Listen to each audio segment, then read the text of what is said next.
Assalaamu calaykum. Ma maqashay qisadii Namruud oo ahaa boqorkii gaalka ahaa ee dhulka xukumi jiray gees ka gees iskuna dayay inuu Alle la tartamo? Waxa aad u yar dadka si xeel dheer u yaqaana qisada boqorkan isla weynidu ka badatay. Allena wuxuu inooga warramay mid ka mid ah aayadaha Qur'aanka ugu waaweyn.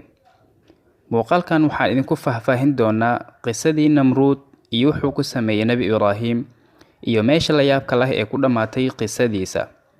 Daawasho wacan, balse inta aanan guda gelin ha ilaawin inaad subscribe taabato si aad noo dhiirigeliso, gambalelkana taabo si ay kuu soo gaaraan muuqaaladeena xiga.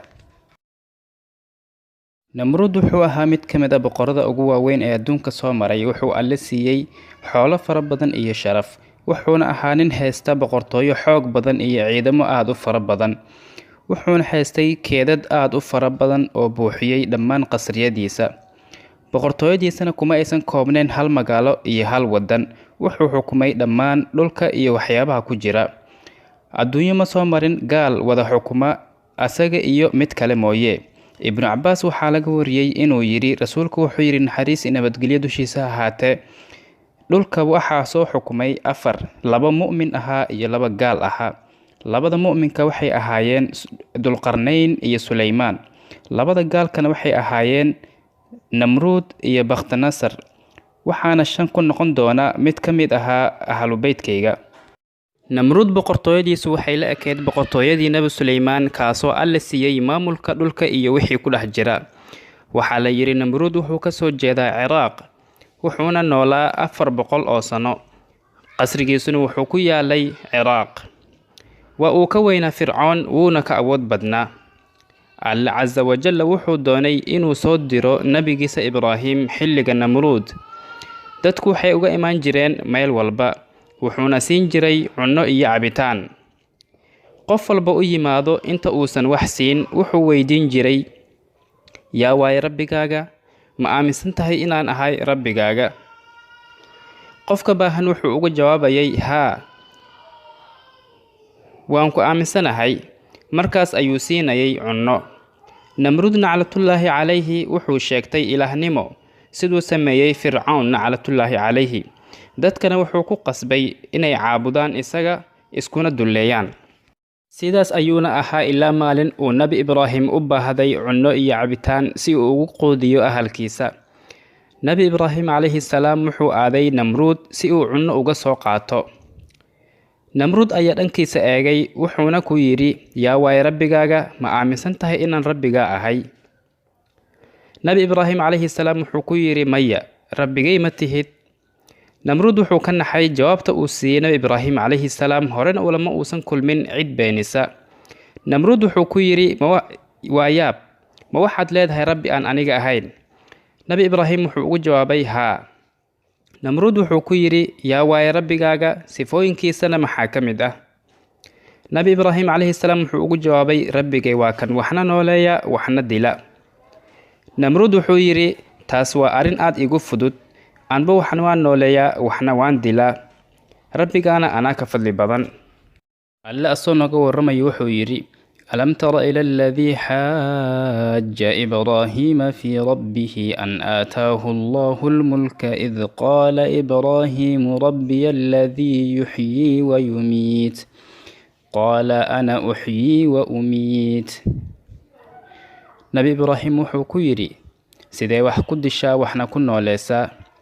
Namruud wuxuu ciidankiisa faray inay u keenaan 2 nin oo dil ku xukunnaa.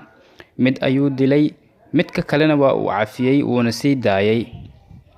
Markaasuu Nabi Ibraahim ku yidhi, soo ma aragtid inaan waxna dilo waxna nooleeyo, anaana ka fiican rabbigaaga?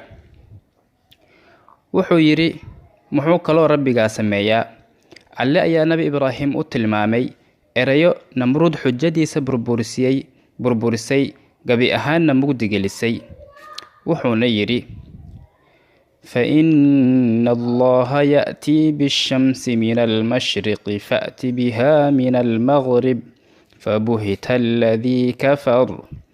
haddii ilaahnimada aad sheeganayso dhab tahay, rabbigay qorraxda ayuu ka soo bixiyaa bariga, bal adigana ka soo bixi galbeedka. Sidaas ayuu Nabi Ibraahim dadka ugu cadeeyay beenta iyo baadida Namruud. mana uusan ka jawaabi karin dalabkiisa. wuu aamusay wuxuuna yidhi caro iyo wareer dartiis ha laga saaro qasrigayga. Nabi Ibraahimna wuu ka tagay asoon wax cunno iyo cabitaan midna uga soo qaadin ciddiisa, taasoo uu awal ugu imaaday. wuxuu laabtay asagoo murugaysan oo gacan maran. markuu ciddiisa u soo dhawaaday, weelashii uu waday wuxuu ka buuxiyey ciid ama caro, wuuna ku daboolay, wuxuuna yidhi ciddeyda ayaan ku mashquulinayaa. markuu ciddiisa soo gaaray, alaabtiisana dhinac u dhigtay, waa uu jiiftay daalka safarka awgii. xaaskiisa Saara markay furfurtay alaabtii, waxay aragtay weelashii oo raashin iyo cabitaan ka buuxo, cunno ayayna ka samaysay. Nabi Ibraahim markuu soo kacay wuxuu arkay cuntadii iyo cabitaanka, wuxuuna xaaskiisa ku yidhi xaggee ka keentay. waxayna ku tiri waa raashinka aad noo keentay. Nabi Ibraahim wuxuu ogaaday inuu Alle arsaaqay, beddelna uga dhigay cuntadii uu Namruud ka doontay, ciiddiina ugu beddelay raashin iyo cabitaan. waxaa la yidhi Alle Casa Wajalla wuxuu Namruud u soo diray malag si uu iimaanka ugu soo yeero. waa uu diiday. mar labaad ayuu ugu yeeray inuu Alle rumeeyo Casa Wajalla. waa uu diiday, wuuna sii kibray. mar saddexaad ayuu ugu yeeray. waa uu diiday, Allana waa uu ku kufriyey. wuxuuna malagii ku yidhi, waxaad hayso la imow, anna waxaan hayaan la imaan. waan arkaynaa midkeennii adkaada, aniga ama rabbigaaga. boqortooyadu Alle siiyey iyo maalka ayaa ka indho saabay xaqa iyo wuxuu yahay. markay qorraxdu soo baxday, Namruud wuxuu kulmiyey ciidankiisa difaaca iyo militariga si uu Alle ula dagaalamo Casa Wajalla. Allena wuxuu u soo diray ciidan, laakiin cidna ma malaysan karin ciidankuu Alle u soo diri doono. Alle wuxuu soo diray ciidan isugu jira tixsi iyo khaneeco, waana kuwa ugu tabarta daran Alle khalqigiisa, si uu u tuso tabardarridiisa iyo tabardarrida ciidankiisa. xasharaadkii waxay buuxiyeen hawada ilaa qorraxda ay ka qariyeen tirabadnidooda awgii. adduunyadii ayaa mugdi ku noqotay ciidanka Namruud, wuxuuna Alle ku salliday khaneeco. waxay cuneen hilbaha ciidanka, dhiigoodiina way cabeen, waxayna ka soo reebeen lafo burbursan. wuxuu Alle amray khaneeco ka mid a waxay sanka ka gashay Namruud, muddo dheer ayayna maskaxda ugu jirtay.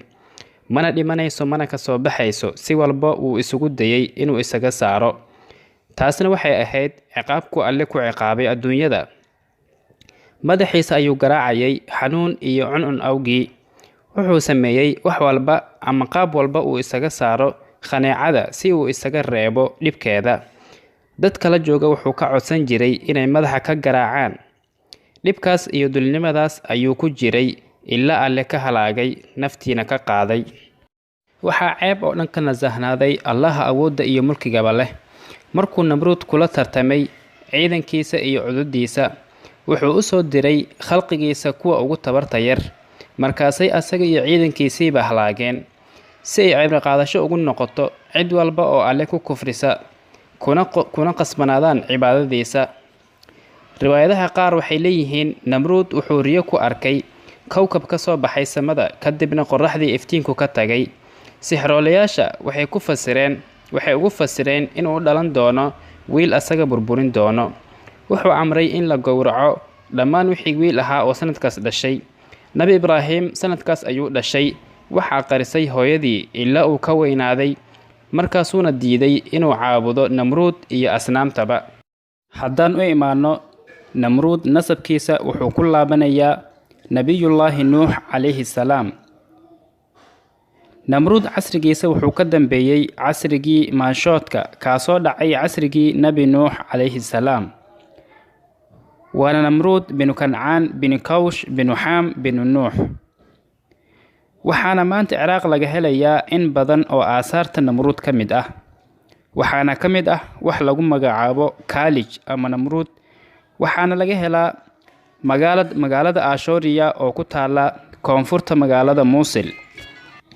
tani waa qisadii Namruud naclatullaahi calayhi, wuxuuna ka mid ahaa boqorada kufaarta ah kuwooda ugu waaweyn ee adduunka soo maray, gabagabadiina ku dhammaatay khasaaro iyo hoog. waxaan filayaa muuqaalkan inuu idin cajabiyey. hadduu ku cajabiyey fadlan like taabo lana sii wadaag asxaabtaada hana ilaawin inaad channelka subscribe saarato si aad noo dhiirigeliso gambalelkana taabo gambalelku wuxuu muhiim u yahay inay ku soo gaaraan muuqaaladeena xiga allana ha idin xifdiyo assalaamu calaykum waraxmatullaahi